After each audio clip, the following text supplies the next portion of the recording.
Oi, eu sou a professora Cristiane do GAD Fisiologia. Neste vídeo vamos falar sobre o sistema somatosensorial. O sistema somatosensorial é responsável pela recepção e processamento de informações táteis, térmicas e dolorosas da pele e das vísceras, e de tensão, força e posição de músculos e articulações. Ele é subdividido em três grandes funções.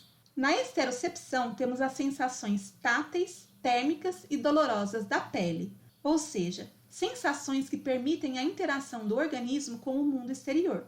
Na propriocepção, temos a percepção de tensão muscular, posicionamento de articulações e estiramento da pele que nos permitem regular o posicionamento e o movimento do corpo adequadamente. Finalmente, na interocepção, temos a recepção de informações viscerais, muitas delas processadas de forma inconsciente, mas que são usadas pelo sistema nervoso vegetativo para controle da homeostase. Esses receptores interoceptivos serão vistos em maior detalhe ao longo da fisiologia, conforme cada sistema for abordado. Hoje nós vamos focar então na esterocepção e falar um pouquinho da propriocepção. Nos tecidos do corpo, os receptores esteroceptivos são encontrados em diversas configurações. Essa diversidade morfológica reflete a necessidade da captura de informações também diversas. Nós temos receptores nas bases dos pelos, que são estimulados por movimentos leves dessas estruturas, os corpúsculos de Meissner, que detectam alterações dinâmicas da pele, os corpúsculos de Pacini, que detectam vibração. Esses três primeiros são do tipo fásico, ou seja, detectam informações dinâmicas. Em seguida, nós temos receptores que se adaptam mais lentamente, que são os complexos de Merkel, estimulados por indentações em superfícies, os corpúsculos de Ruffini, que detectam estiramento da pele, e terminações nervosas livres, geralmente associadas à percepção de tato grosseiro, prurido, temperatura e nocicepção. A nocicepção é a recepção de informações nocivas, estando geralmente associada a sensações dolorosas. Nociceptores podem ser sensíveis a estímulos mecânicos, térmicos e a sinalizadores liberados no tecido quanto à lesão celular. Há essencialmente dois grupos de nociceptores: os que medeiam a dor aguda e empontada, geralmente decorrente de cortes ou queimaduras, e os que medeiam a dor difusa e em queimação, que além de associada a cortes e queimaduras, também é observada na inflamação. Os receptores de temperatura também podem ser divididos em dois grandes grupos: os sensíveis ao morno e ao calor, e os sensíveis ao fresco e ao frio. Note que os receptores de temperatura não são os nociceptores termossensíveis. A estimulação de receptores de temperatura, de calor ou de frio não causa dor. A dor será sentida apenas se nociceptores sensíveis ao calor ou ao frio forem acionados. Os limiares de ativação dos nociceptores de calor e de frio são bem mais altos do que os limiares de ativação de termorreceptores não nociceptivos. Uma curiosidade interessante em relação à recepção de informação térmica é que todos os termorreceptores transduzem a informação via uma família de proteínas transmembrana chamada de TRP, a sigla para Transient Receptor Protein. As TRP são sensíveis a alterações térmicas, mas também podem ser acionadas por moléculas sinalizadoras. Então, por exemplo, a capsaicina, presente na pimenta, aciona neurônios receptores de calor e por isso sentimos a boca queimar. A menta presente nas pastilhas aciona receptores de frio, por isso sentimos a sensação de refrescância. Outras moléculas que atuam nas TRP são eucalipto, cânfora, canela e limão, por exemplo. Como você pode ter percebido, há uma grande variedade de receptores somatosensoriais. Nós não temos condições de abordar cada um deles, mas cabe aqui mencionar também os proprioceptores. Esses são mecanorreceptores distribuídos nos músculos e nas articulações. Eles detectam o nível de tensão e estiramento musculares e posicionamento das articulações. Nós vamos falar deles com mais detalhes em outra aula, mas você deve saber agora que as informações desses proprioceptores são usadas para regulação de postura e movimento, e por isso são levadas ao cerebelo. Todos esses receptores sensoriais estimulados diretamente ou associados às células especializadas da pele são do tipo pseudo-unipolar. Os neurônios pseudo-unipolares apresentam uma ramificação distal que inerva a pele, onde é formado o potencial receptor, conectada diretamente ao seu axônio, que se localiza num nervo e conduz os potenciais de ação para o sistema nervoso central. Eles têm seus corpos celulares localizados nos gânglios dorsais da medula espinhal ou nos gânglios associados aos nervos cranianos, dependendo de onde vem a informação que trazem. As fibras nervosas periféricas aferentes envolvidas na informação somatosensorial podem ser classificadas de acordo com seu diâmetro e velocidade de condução. Quanto maior o diâmetro, maior a velocidade, pois há menor resistência à condução do potencial de ação. As fibras do tipo 1 ou a alfa são mais calibrosas e mais rápidas e têm bainhas de mielina também mais desenvolvidas. Em seguida, temos as fibras do tipo 2 ou a beta, um pouco menos calibrosas, mas ainda bem mielinizadas e com condução do potencial de ação em alta velocidade. Essas duas carregam informações proprioceptivas e táteis.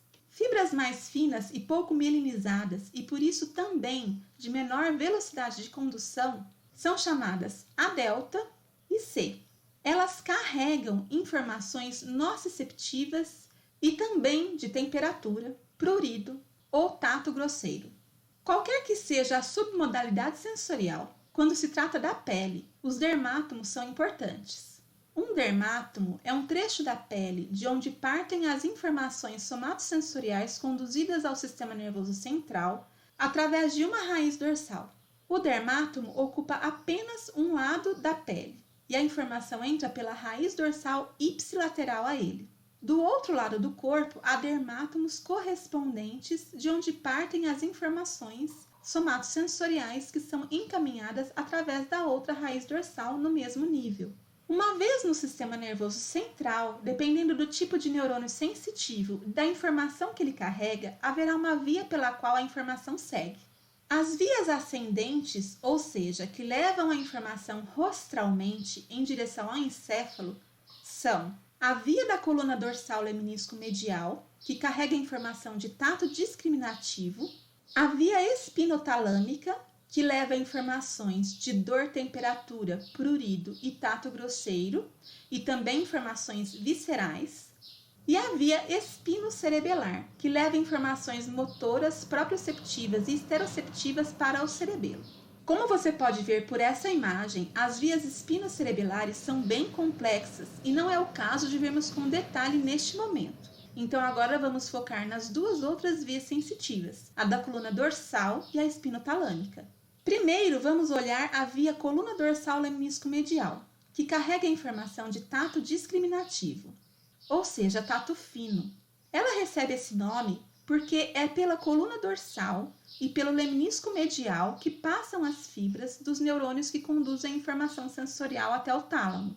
Então, aqui o que temos é que os neurônios aferentes de um dermátomo entram pela raiz dorsal correspondente, ipsilateral ao dermátomo, e esse neurônio nós chamamos de neurônio de primeira ordem, e ao entrar no sistema nervoso central pela raiz dorsal, o axônio ocupa a coluna dorsal da medula espinhal.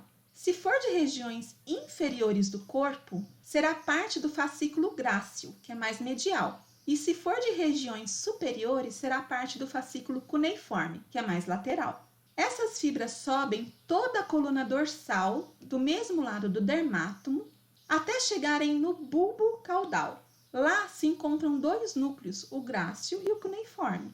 Lá termina o axônio do neurônio de primeira ordem e ele agora ativa o neurônio de segunda ordem, cujo corpo celular está em um desses núcleos. O neurônio de segunda ordem tem seu axônio cruzando para o lado oposto do sistema nervoso e então subindo pelo leminisco medial ao longo de todo o tronco encefálico, até chegar ao complexo talâmico ventral posterior lateral.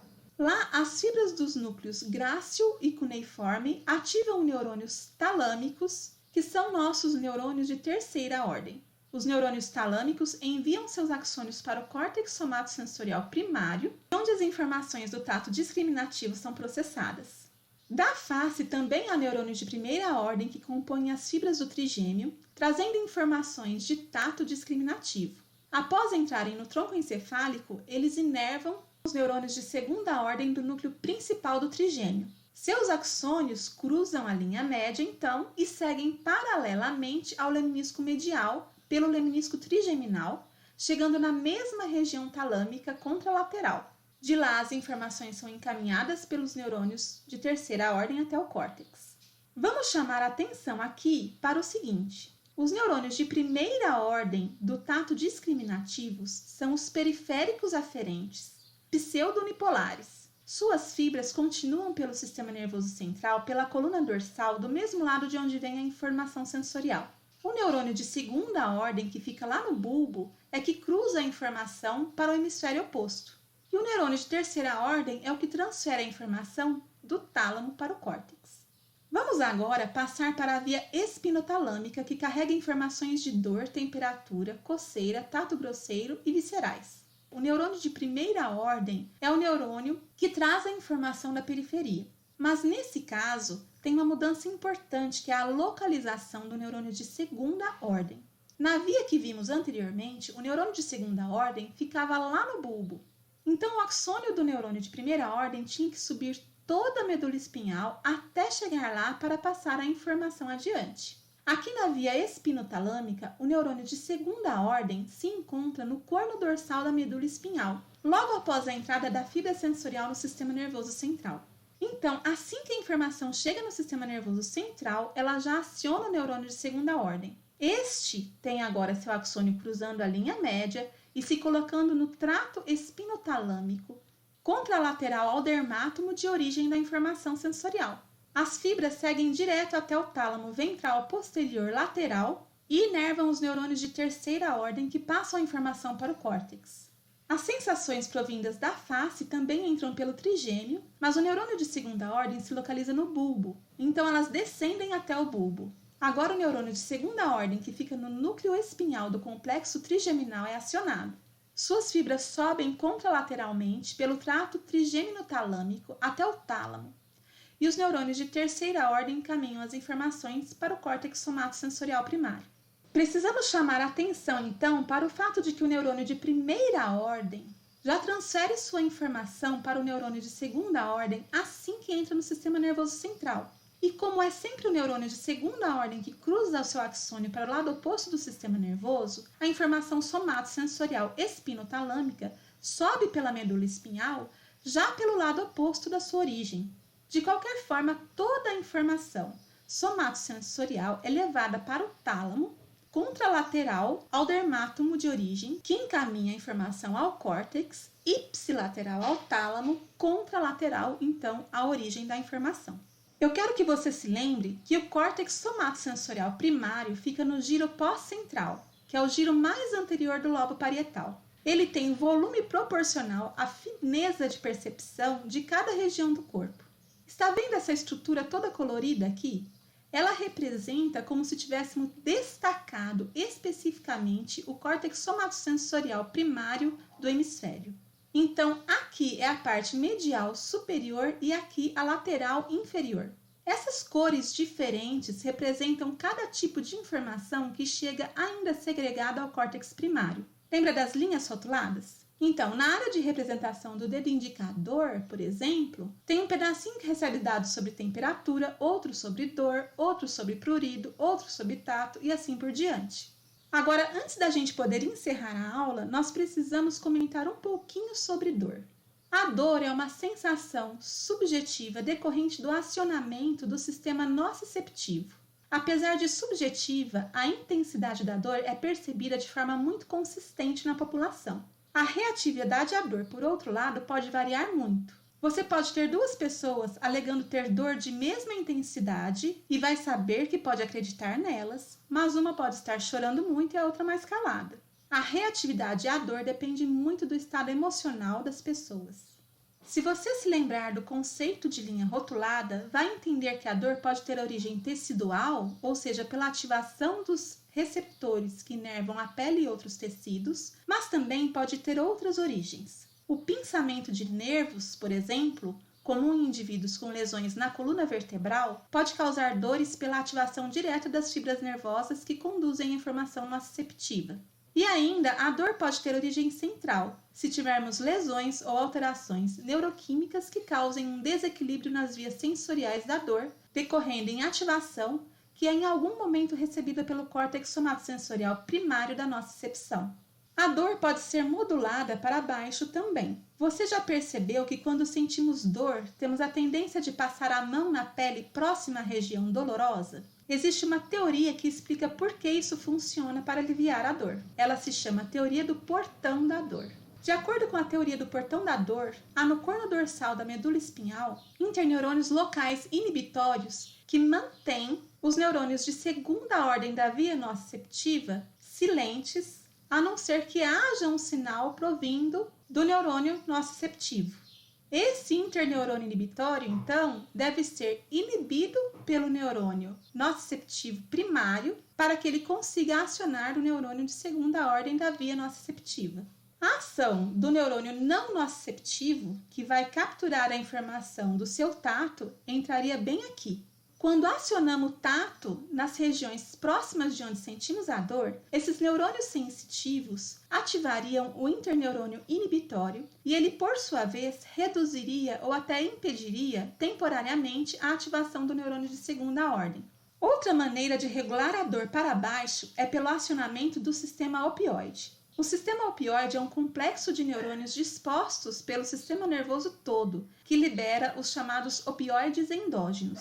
Quando a via nociceptiva é acionada, os neurônios sensitivos secundários não inervam somente o tálamo. Eles têm ramificações que ativam outras áreas no sistema nervoso central. Lá no tronco encefálico, a substância cinzenta que fica em torno do aqueduto mesencefálico, chamada de substância cinzenta periaquedutal, recebe esse tipo de conexão. Dela partem sinais descendentes para diversos núcleos do tronco encefálico, que, por sua vez, enviam fibras para o corno dorsal da medula espinhal, onde ativam interneurônios opioides locais. Os opioides endógenos liberados por esses interneurônios locais bloqueiam a abertura de canais de cálcio pré-sinápticos, exercendo, portanto, uma ação analgésica potente sobre o sistema nociceptivo, já que impedem a neurotransmissão pelo neurônio nociceptivo primário, não havendo acionamento do neurônio secundário. O sistema opioide é acionado em situações de estresse intenso, mas também tem uma ativação basal que nos permite uma regulação constante da dor,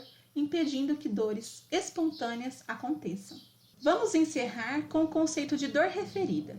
A dor referida é aquela dor que sentimos em alguma parte do corpo, mas que corresponde a algum problema em órgãos internos. Por exemplo, alguns problemas no fígado podem ser sentidos como dores no ombro direito, ou patologias renais podem causar dor lombar, e lesões cardíacas podem levar à sensação de dor no braço esquerdo, e assim por diante. Por que isso acontece? Durante o desenvolvimento, nociceptores que partem das vísceras, não tendo um caminho específico para enviar sua sinalização, inervam neurônios de segunda ordem de linhas rotuladas de outras estruturas. Como a via rotulada, quando acionada, causa consciência daquela informação específica, a ativação dos nociceptores viscerais acaba por causar a sensação de dor na área do corpo correspondente à linha rotulada acionada. Com essa videoaula, encerramos a parte de fisiologia sensorial. Esse é o GAD Fisiologia. Nos vemos no próximo vídeo.